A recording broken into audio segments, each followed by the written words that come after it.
পাকা আম যখন বাজারে খুবই পাওয়া যাচ্ছে, তখন আম আর দুধ দিয়ে মিক্স করে যদি ম্যাঙ্গো পুডিং করা যায় কত ভালো লাগে খেতে।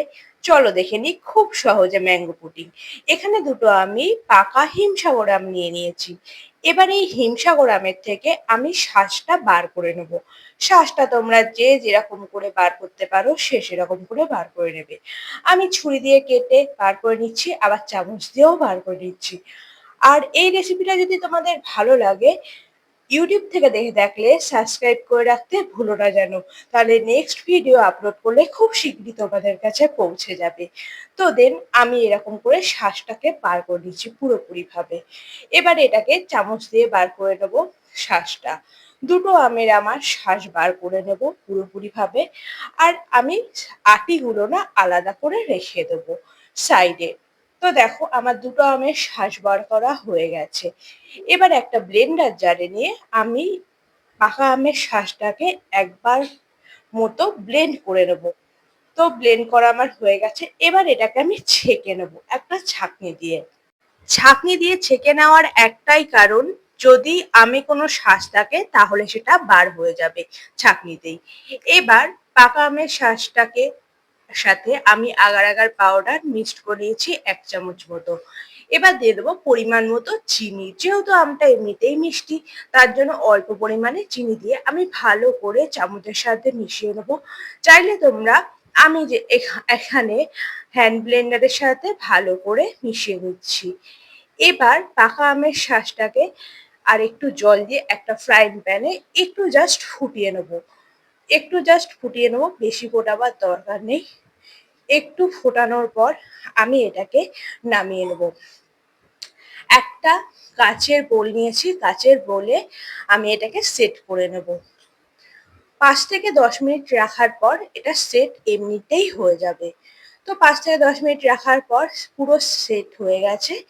এবার কি করব, মিল্ক পুডিং তৈরি করব। এবার ২৫০ গ্রাম মতো লিকুইড দুধ নিয়েছি একটা বাটিতে। এর মধ্যে দিয়ে নেব ১ চামচ মতো আগার আগার পাউডার আর পরিমাণ মতো চিনি। আর হ্যান্ড ব্লেন্ডারের সাহায্যে মানে ভালো করে মিশিয়ে নেব চিনি আর আগার আগার পাউডারটাকে। ভালো করে হ্যান্ড ব্লেন্ডারের সাহায্যে মিশিয়ে নেব। আশা করি দেখে বুঝতেই পারছো আমি কেমন করে হ্যান্ড ব্লেন্ডারের সাহায্যে মিশিয়ে নিচ্ছি। এবার এই পাকা আমের পুডিংটা পুরো জমে গেছে।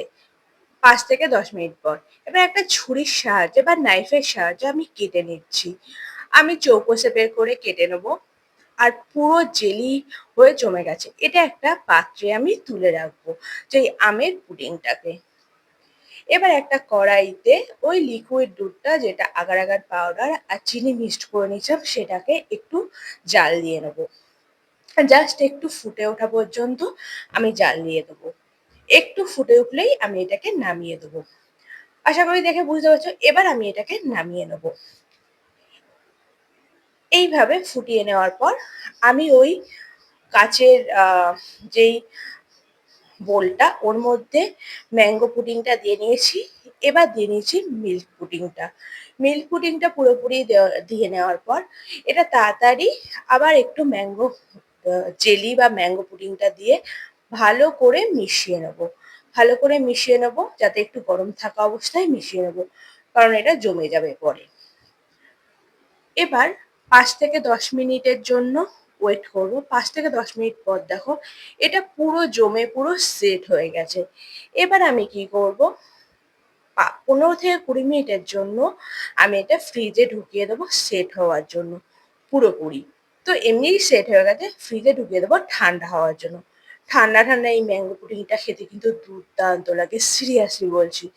আর নিচটা এরকম ম্যাঙ্গো পুডিংয়ে পুরো ভরপুর হয়ে আছে, আর ওপরটা মিল্ক পুডিং। তো দেন এবার ১০ থেকে ১৫ মিনিট পর ফিরে আসছি। ম্যাঙ্গো মিল্ক পুডিংটা আমি একটা ডিশের ওপর ঢেলে নিচ্ছি। আর দেখো কতটা সুন্দর জমে গেছে আর পুরো চৌকো শেপের হয়েছে। দেন এটাকে আমি এইভাবে তোমরা চাইলে সার্ভ করতে পারো, আর নালে নাইফ দিয়ে কেটে, ছুরির সাহায্যে কেটে, চৌকো করে কেটে সার্ভ করতে পারো। এটা কিন্তু ডিজার্ট হিসাবে খুব সুন্দর লাগে। খাবার পর একটু ডিজার্ট হিসাবে ঠান্ডা ঠান্ডা ম্যাঙ্গো মিল্ক পুডিং খেতে কিন্তু দুর্দান্ত লাগে, সিরিয়াসলি বলছি। খুবই সহজে এটা তৈরি করা যায়। ম্যাঙ্গো মিল্ক পুডিংটা আম থাকতে থাকতেই এই ম্যাঙ্গো মিল্ক পুডিংটা একবার তৈরি করে নাও, দেখবে দুর্দান্ত লাগে খেতে। আজকের মতো টাটা। রেসিপিটা যদি ভালো লাগে সাবস্ক্রাইব করে রাখার অনুরোধ রইল। আজকের মতো টাটা। নেক্সট ব্লগে, নেক্সট ভিডিওতে তোমাদের সাথে খুব শিগগিরই দেখা হচ্ছে। Bye bye.